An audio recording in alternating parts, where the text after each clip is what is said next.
Yan ang biko. Dahil happy anniversary, kami gagawa ng biko. At itong aking taga-assistant ko sa paggagawa ng biko. Oh. Ayan ay magbi-business nga kami niyan. At oh.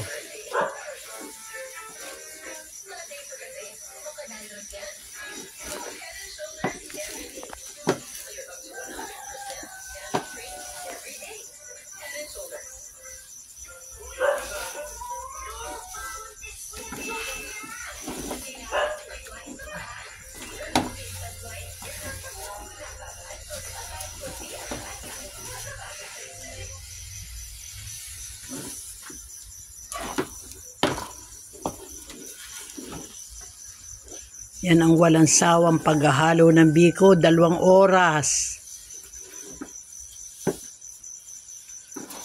Okay na? Gaan na gaan po. Ha? Halo. Okay na?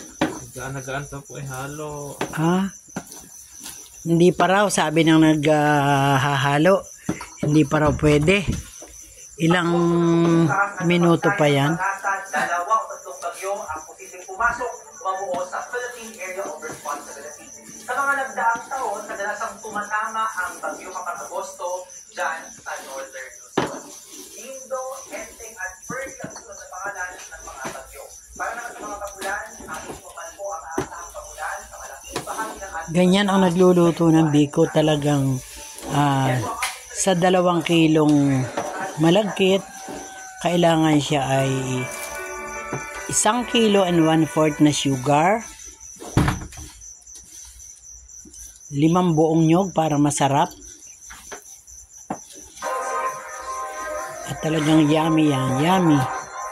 Dahil ngayon anniversary ni Bobot at ni Ethel, kami nagluto ng biko, pero kami magpapabaon din sa mga mag-a-abroad. Ito ay makakarating ng Belgium at saka ng Singapore.